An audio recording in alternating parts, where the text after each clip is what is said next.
অনিয়ম, উচ্চ অভিবাসন ব্যয় ও অব্যবস্থাপনার দায়ে ২০২৪ সাল থেকে বন্ধ থাকা মালয়েশিয়ার শ্রমবাজার পুনরায় চালু হতে যাচ্ছে। বাংলাদেশ থেকে কর্মী নিয়োগের জন্য ২৫টি রিক্রুটিং এজেন্সির নাম প্রকাশ করা হয়েছে। গেল শুক্রবার মালয়েশিয়া সরকারের অনলাইন ভিত্তিক কেন্দ্রীয় অভিবাসন কর্মী ব্যবস্থাপনা প্ল্যাটফর্ম FWCMS এই তালিকা প্রকাশ করে। জনশক্তি রপ্তানির সাথে জড়িতদের অনেকেই এই তালিকাকে নতুন সিন্ডিকেট হিসেবে আখ্যায়িত করেছেন। তালিকা পদ্ধতিকে শ্রমবাজারের জন্য অশনি সংকেত হিসেবেও দেখছেন তারা। এই রিক্রুটিং এজেন্সিগুলো শুধু দামি হিসেবে কাজ করছে ১-২ হাজার টাকার জন্য।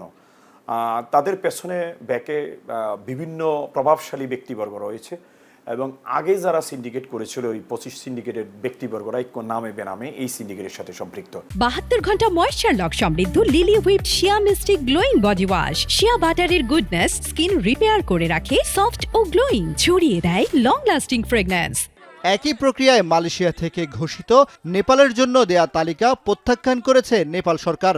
বাংলাদেশেরও অবস্থান পরিষ্কার করার পাশাপাশি স্বচ্ছতা নিশ্চিতে বোয়েসেলের সমন্বয়ে ওয়ান স্টেপ সার্ভিসের মাধ্যমে কর্মী পাঠানোর পরামর্শ বাইরার এই নেতার। আমাদের সরকারেরও এই বিষয়টা ঠিক একইভাবে নেপালের মতো আমি মনে করি এই সিন্ডিকেটকে প্রত্যাখ্যান করা উচিত। প্রয়োজনে বোয়েসেলসের একটা এনওসি নিয়ে রিক্রুটমেন্ট এজেন্সিগুলো যার যার মার্কেটিং আছে তারা ডিমান্ড নিয়ে এসে বোয়েসেলসকে একটা ফি দিয়ে যার যার নামে আপনি কর্মী পাঠানো যেতে পারে এবং ১৯৯৬ সালে এটার কিন্তু দৃষ্টান্ত আছে। তবে জনশক্তি রপ্তানিকারক সরকারি প্রতিষ্ঠান বোয়েসেল এই বিষয়ে সরাসরি মন্তব্য করতে রাজি হয়নি। বোয়েসেল একটা সরকারি সংস্থা, এই বিষয়ে আমি আপনার কাছে কোনো সরাসরি মন্তব্য করতে পারবো না। এটা মাননীয় মন্ত্রী মহোদয় দেখেন, এই বিষয়টা ওনার সাথে কথা বলবেন।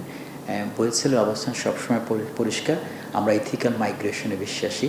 কয়েক বছর ধরে কিছু নির্দিষ্ট সিন্ডিকেট দখল করে রেখেছে এই শ্রমবাজার। সিন্ডিকেটের দখলে থাকায় অভিবাসন ব্যয়ের চাপ বাড়ছে কর্মীদের উপর।